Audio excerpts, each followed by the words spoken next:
increased. Now, after Coolidge and Harding came Hoover and Roosevelt. They took those tax revenues, took those income tax rates from 24% up to 83%. And the result was that the revenues decreased. Even John F. Kennedy, when he took over as president of the United States of America, there was a marginal tax rate of 91%. Bill Clinton And he raised reduced it taxes down to and we had 7%. jobs. Bill We had Clinton did the jobs, exact we same had thing, shut and up. revenues increased. Now, this is the problem that a lot of people don't understand. Surplus. Small businesses operate Surplus, thank not at a corporate business tax level, people. Small businesses operate from a personal income tax level as S corporations. So if you want to talk about raising taxes on those tax brackets, you're talking about raising taxes on people that are trying to reopen storefronts up on Highway 1. Hey, listen, I want to talk about it. Let's go this one.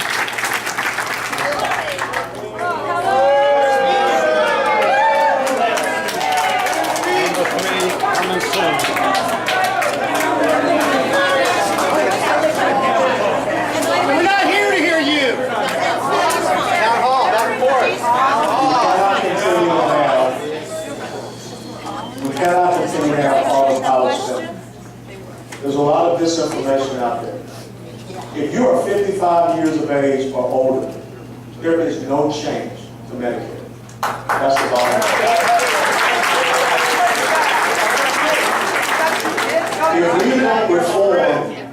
If we don't reform these systems, people 54 years of age and below, I'm 50. If we don't reform these systems by the year 2042, the autopilot nature of these programs take over the entire GDP of the United States of America. And Lower healthcare costs, don't cut Medicare. then you become a permanent borrower nation. And people just, I just heard someone say, get rid of the military. If I zeroed out the entire defense budget, which we just approved to be, I think, a little over $600 million, that bill doesn't even cover what you're spending on Medicare and Medicaid and Social Security and the interest on the debt. So it comes back to what I said. We got to prioritize the function of the federal government. If we don't reform these programs going forward, if we don't look and say the fee-for-service program is not going to be sustainable in the future, if we go to a defined contribution, if we introduce competition in there so that the American citizen, the American senior is in charge of their health care, in charge of their that is how. Control healthcare costs. And the number one thing about controlling healthcare costs is competition. And the second thing about controlling healthcare costs is catastrophic litigation, which is something that no one.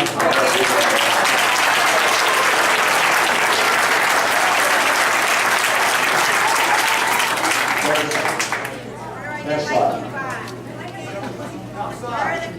I will finish with these quotes.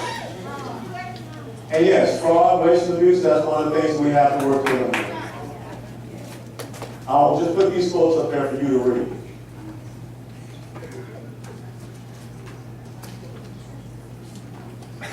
Next slide. This is Bernie Marcus, who lives right here in Boca Raton. 2 days ago, I sat down with Mr. Marcus and we talked about the economic situation here in the United States of America. As one of the top CEOs, he is really concerned about the future of the economy of the United States of America. You're about to Next get a tax cut. Thank you.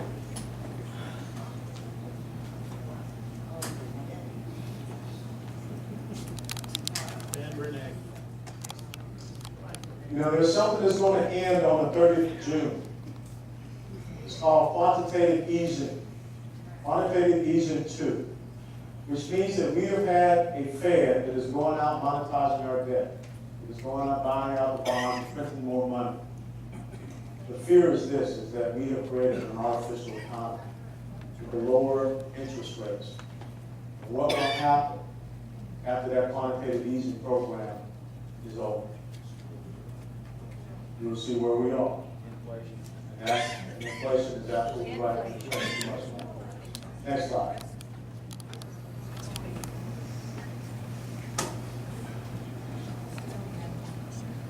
From 2035 to 2042, CBO and many other economists are predicting if we don't correct the spending problem in Washington, D.C., if we don't bend that curve down, there will not be the type of America that all of us can enjoy and pass on to children eventually.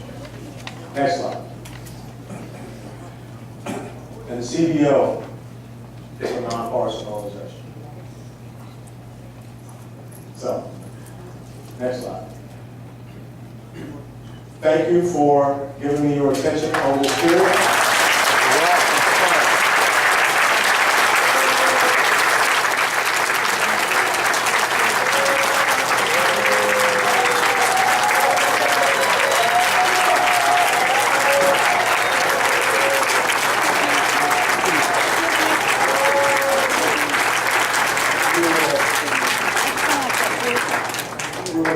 Questions can be read.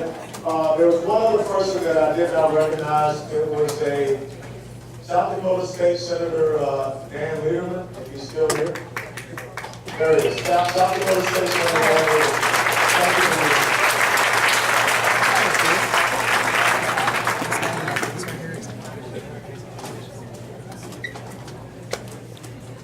I'm ready, sir.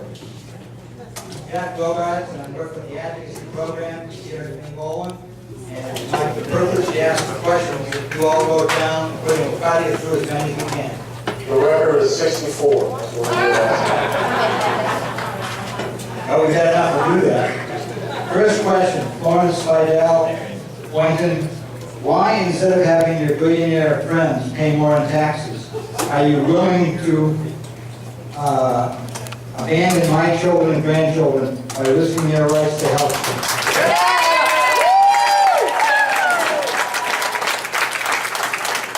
First of all, when you start talking about billionaire friends, I think that the real way that we should categorize a lot of these people, they're producers. They produce economic opportunity.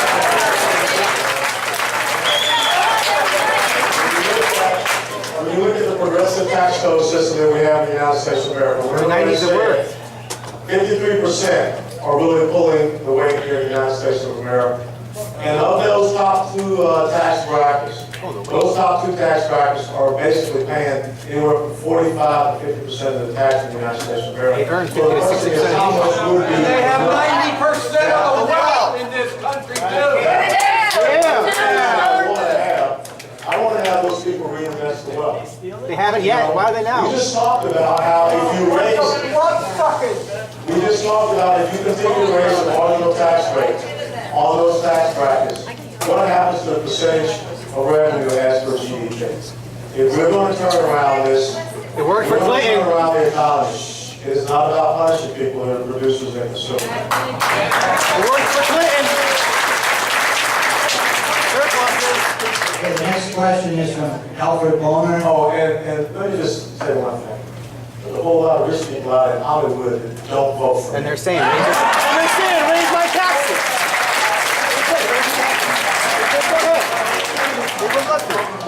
Alfred Bonner from Boca Raton. I like our president. I like most of the new health care. I do not want Medicare turned into a voucher program. I do not want taxes lowered. So how do you represent me?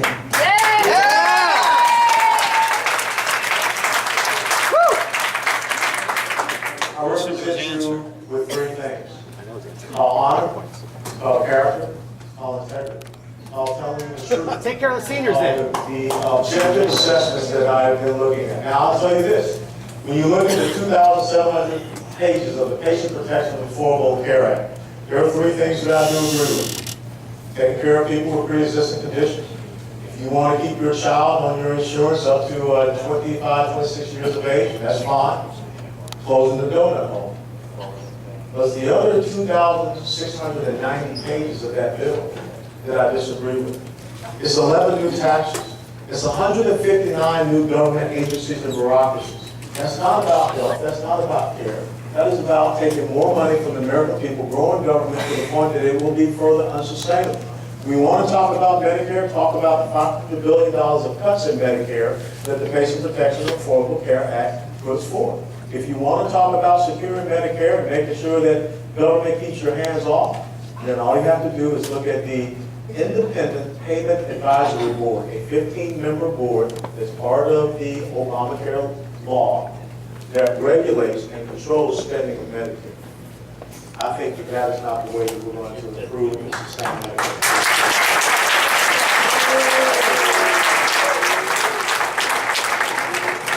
Adrian Stummer, Boca Raton. Congressman Paul Ryan says he wants to give seniors an $8,000 credit for Medicare. How much will it cost us if we get a serious illness later on in life? I think one of the things that you look at is that is not a fee for service, but a defined contribution that will enable you to go out and compete for a health insurance program or policy. Everyone With who? With who? Everyone talks about how they want to have the exact same policy that a member of Congress has. Well, guess what?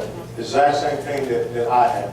The number one reason in this country for bankruptcy is medical If you bills. go in and you read, if you were to read the Path to Prosperity, it talks about low income or anyone that is struggling will still get government subsidy for their health insurance program. Do you know how much health insurance costs common? And you will tell you, Any decent policy that can be purchased for $8,000? and I know this, that in the year that Obamacare has been in effect, insurance policies have gone up 35 to 65%.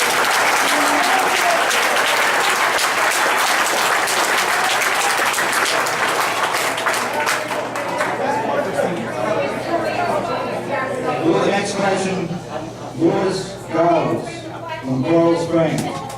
Why in a district so heavily laden with senior citizens would you advocate and vote for taking benefits from the elderly and giving it to the rich?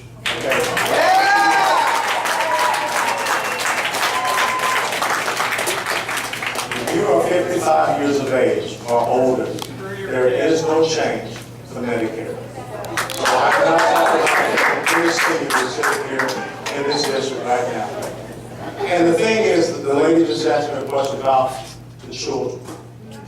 If we don't reform it, there will be nothing for the children.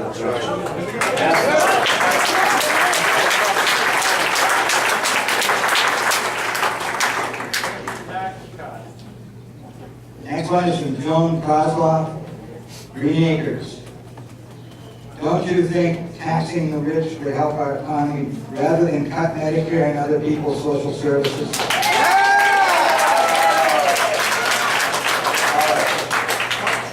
Let me give you a simple number. You would have to raise taxes upward to the point of someone paying, in those top brackets, $500,000 if you want to have an effect on what is going on with our government right now.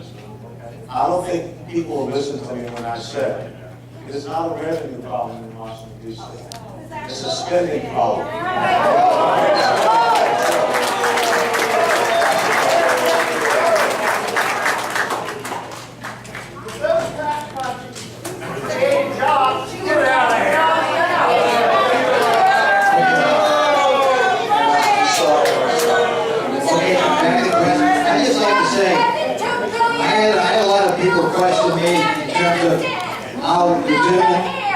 How legitimate these questions are going to be. I think you can see from what we've done so far that the registration desk did not hide anything. The very honest questions being asked here. Let's listen to the congressman answer.